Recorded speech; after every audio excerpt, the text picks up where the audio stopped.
What's up, Game Devs? T-Chan here, and welcome to episode 37 of Game Dev Loadout, where I chat with today's most experienced game developers 7 days a week. We will learn about their background, the challenges they face, and the tools they use to reach success. And today's featured guest is Bob Bates. Bob, it is go time. Are you ready? Yes, sir. Let's do it. Yes. He has been working on games since the 1980s, so we truly have a veteran here full of knowledge to share with us. He has written, designed, produced over 45 games with over 6 million units sold. He written the book, Game Design, The Art of Business of Creating Games. IGDA honored him with the Lifetime Achievement Award in 2010, and he was the Chief Creative Officer at Zynga. Now he works as an independent consultant. Go ahead, Bob. Give us a bit about your personal life and how you got started in the game industry.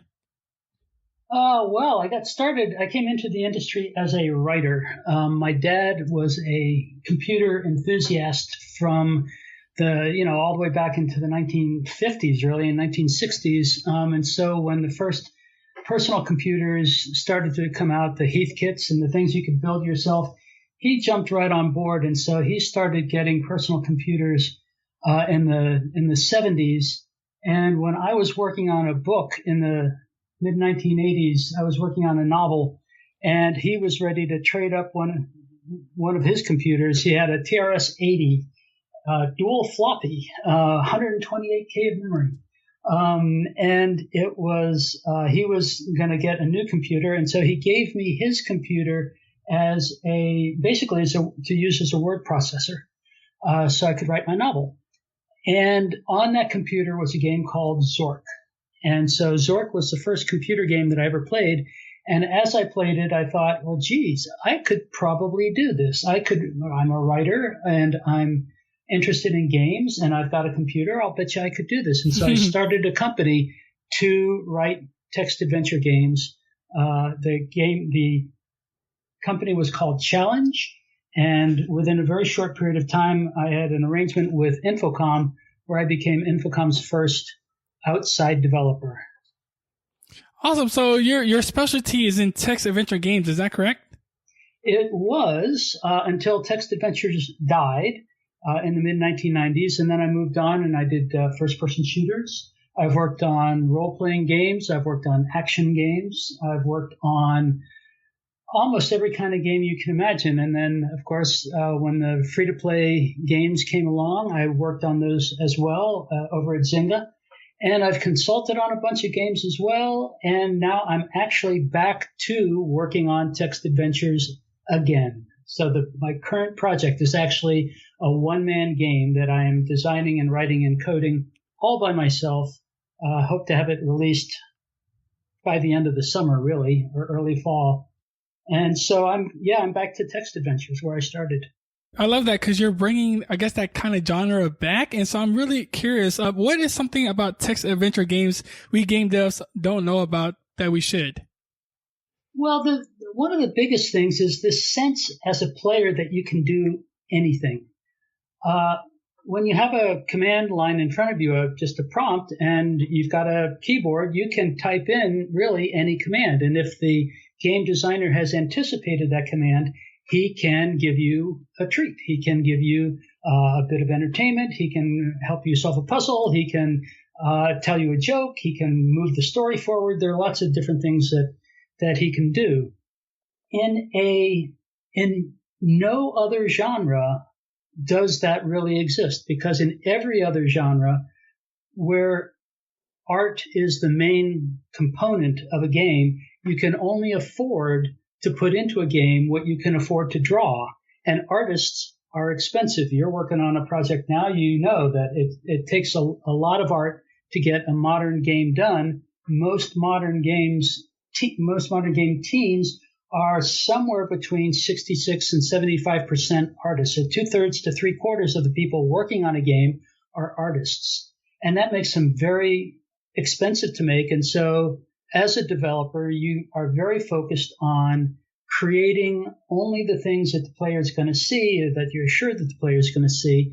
And so that's very limiting. And so a lot of times players feel like they're on rails, or that there's not much they can do in a game. In a point-and-click game, the only interactions you're allowed are where you can point the mouse cursor or press a button on the console, and that's very limiting. In a text adventure, the player feels like he's in a wide open world, and it's a very, very different experience.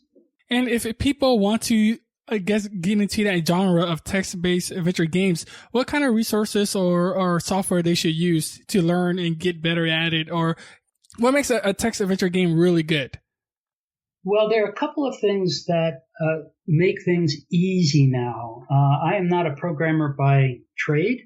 I've learned to program through the years, but there's now middleware that is freely available to the public. There are two main text adventure engines that are out there that anybody can use, can download them from the web and start creating a game right away. One is called Inform. It's written by a guy named Graham Nelson, very nice guy. And the other is called TADS, T-A-D-S. And that's written by Mike Roberts. And that's the system that I'm using for my game. When you say what makes for a good adventure game or a good text adventure game, there's a sense that, number one, that the puzzles in the game are fair, that when you're trying to solve something and when you figure out the solution, it's got to be something that makes sense. Because if it doesn't, then you start to get into a situation where if you're stuck on a puzzle, you're going, wait a minute, is this something that I'm never going to get? I'm never going to understand because this author and I just don't think the same way. So you have to be fair in the puzzles that you design and in the way that you present them. And then you have to have a lot of people come and play your game and watch them play it, look at their transcripts, iterate, play your own game and find out where people are having trouble and where they might be getting stuck and whether they're getting stuck because it's a puzzle or whether they're getting stuck because you've made a leap that you haven't prepared them for. Gotcha. So make the game fair. And also Game Does, this is a really cheap way of making a game too. So this text adventure game could be like a great start for you to put your foot into the game industry if you want to. And now, what are common mistakes, even at pro level? Like aside from like making unfair puzzles, what are common mistakes that you think people might make if they join this, if they make this type of game? Well, really, it goes to any kind of game, whether it's a free-to-play game or an RPG or an action-adventure.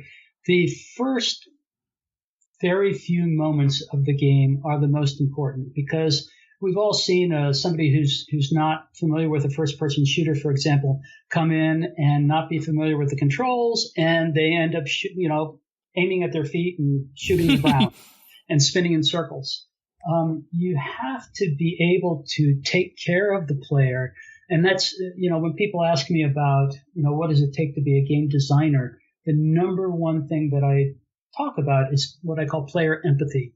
You have to be able to put yourself in the player's shoes and figure out what you need to tell them in order to play the game, in order to introduce them to the game. And so whether it's a free-to-play or a sim game or any kind of game, you have to take the player by the hand and lead them gently into the game and say, this is what this game is about. Here is how you play this game. Here is why it's going to be fun. Here's a piece of the fun. I mean, you've promised something that has drawn the player to try your game. You should deliver on that promise within the first 5 minutes. So if it's an action game, there should be action in the first 5 minutes. If there's a puzzle game, there should be a puzzle in the first 5 minutes. There should be something that delivers on the promise that you've made and done in such a way that it's easy for the player to do. The most common problem that every game designer has and still have, I still have this problem after 30 years. It's making the game too hard, and especially making the game too hard at the beginning.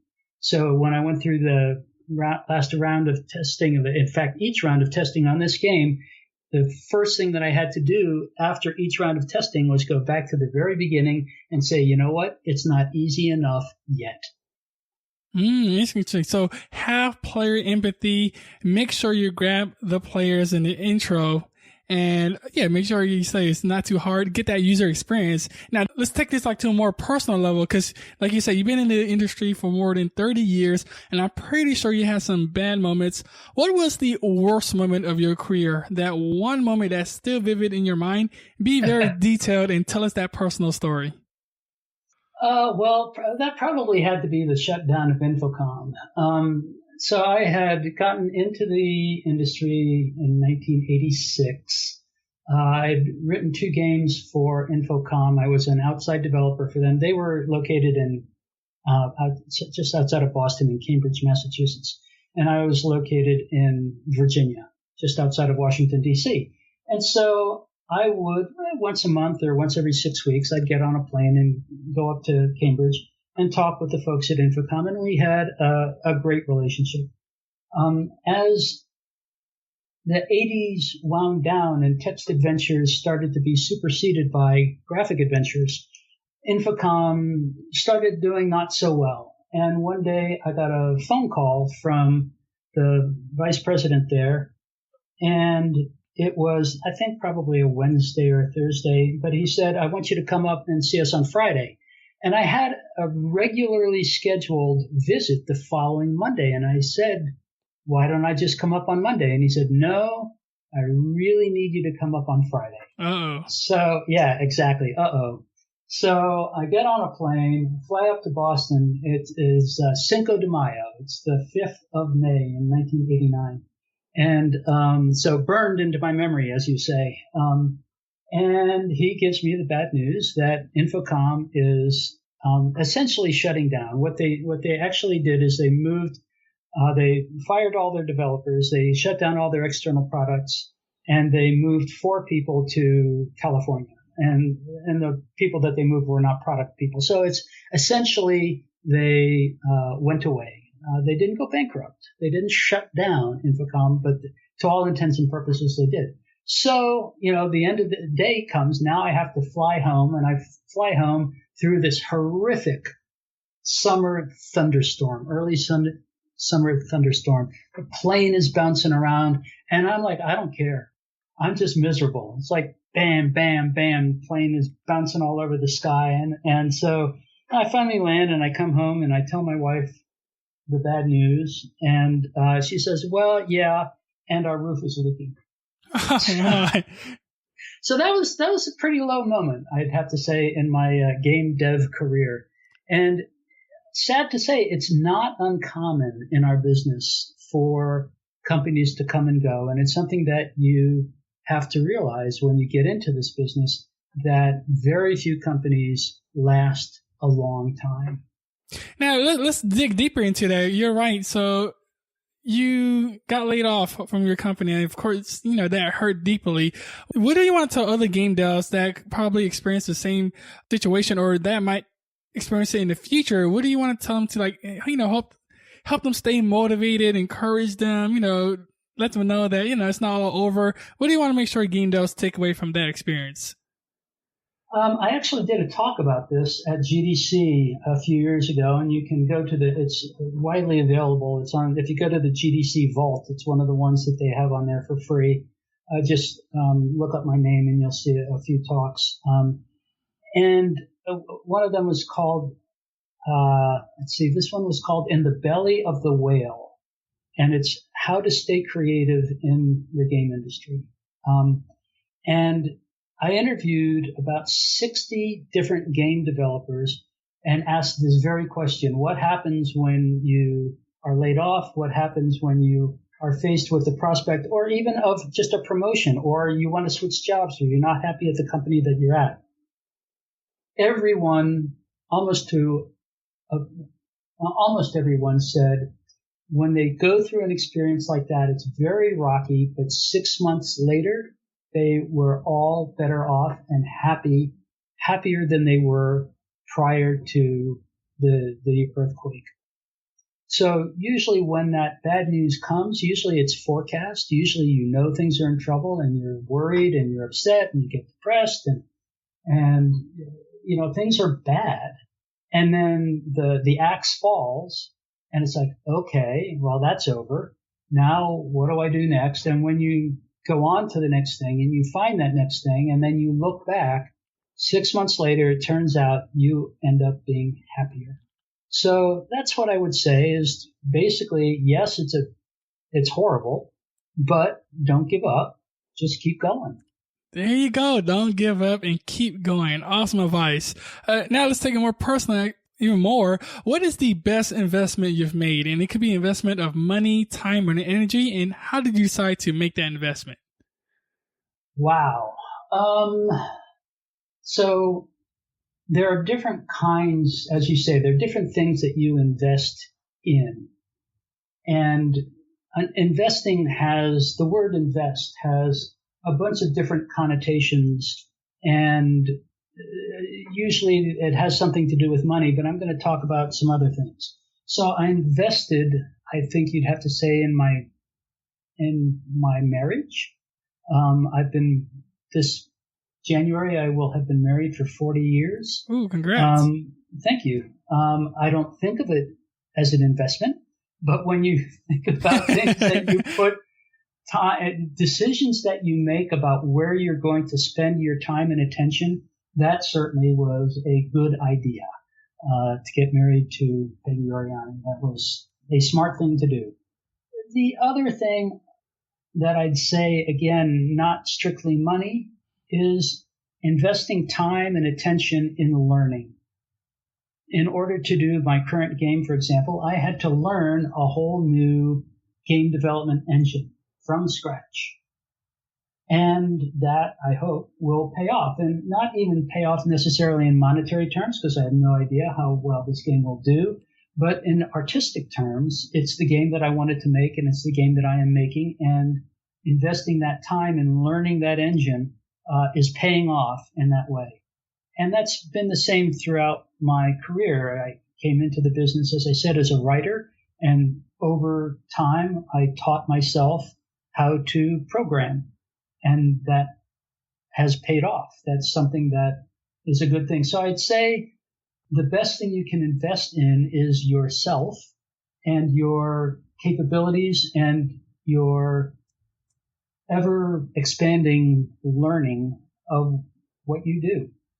Definitely. And I can actually back up both things you just said. Yeah, definitely. My wife has been amazing, and she's the one that pushed me to do this podcast. And like you say, you have to keep learning. So as I'm doing this podcast, I have to learn a lot of different tools and software, and also how to, do good interviews so I can ask the right questions and stuff. So constantly learning, constantly investing in yourself is a great way to put yourself up for success in the future. Sure. What is the one thing you are most excited about today in the game industry? Probably the tools. The fact is that with the widespread availability of middleware, of free tools, things like Unity, things like the Unreal Engine, things like even the text adventure engines that I mentioned before, TADS and Inform, there are so many free tools out there that people can apply themselves, learn, and make a game, or get together with a few people and make a game. That, combined with digital distribution, has totally transformed the game industry from the way it was when I got into the business, where you had to pay big dollars, and I mean hundreds of thousands of dollars, to license engines or to develop engine technology. And then you had to go through established publishers to get to the retail channel where you would sell games into Software, etc., or Egghead or Babbage's, or stores that aren't even around anymore because of the digital revolution.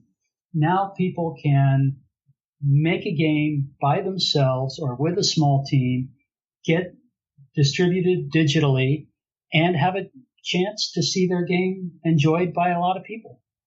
Exactly. No excuses. So many things you could use out there. Just get started, game devs, and keep making games. So awesome. Don't forget game devs. You can check out gamedevloadout.com for the show notes and links. You can also subscribe to my email list to get tips and updates. And now we have reached crunch time, that phase that game devs dread, but we are here to overcome it.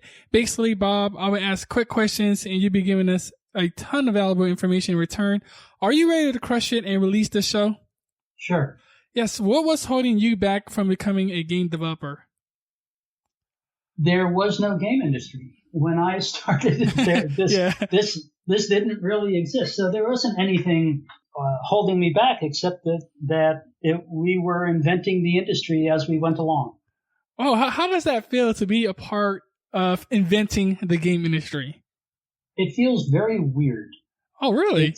It's very, very strange. When I used to get on an airplane and if I wanted to talk to the person next to me, if they said, "What do you do for a living?" If I wanted to talk to them, I'd say I'm a writer, and they go, "Oh, what do you write?" and everything. And if you say, and if I didn't want to talk to them because I was busy or tired or whatever, I'd say I write computer games, and they like turn away.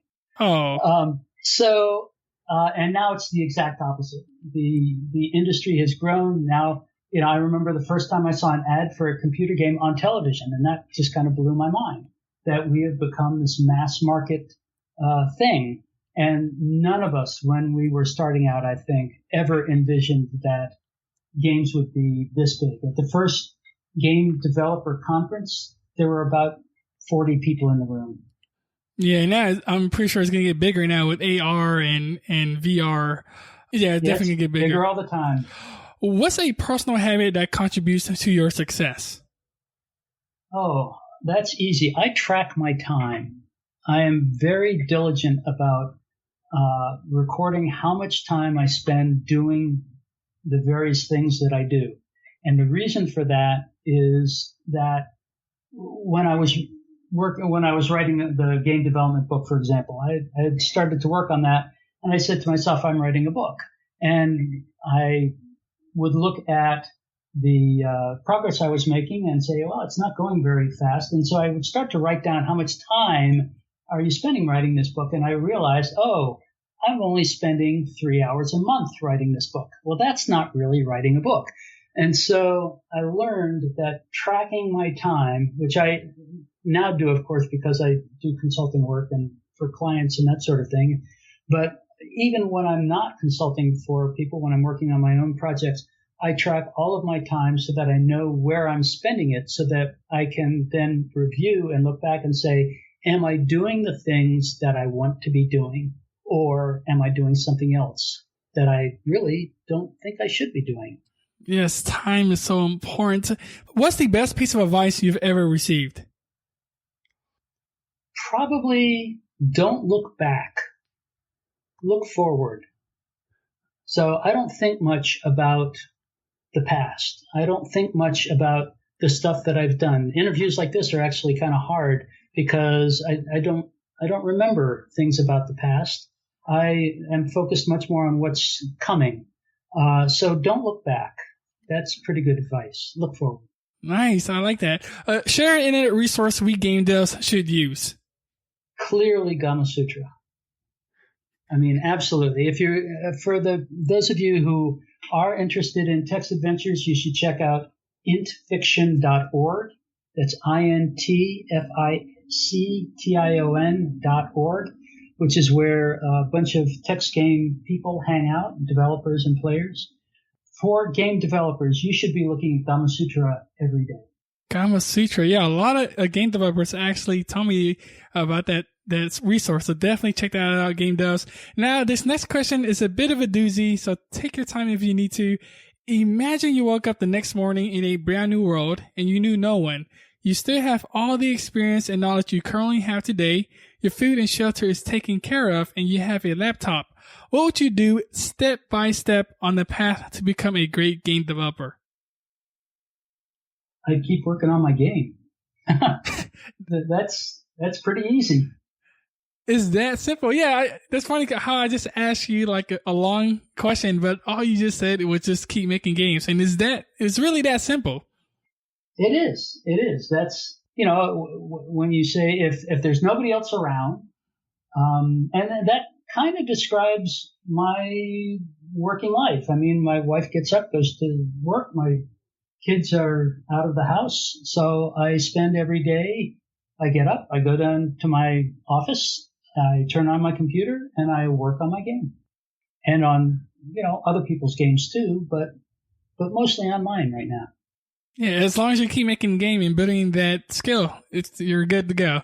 Awesome, Bob. We have reached the end. Go ahead and give us a parting piece of guidance and how we can connect with you, and then we'll say goodbye. On how to connect with me, Bob, well, I have a website, bobbates.com, and so you can email me on that website.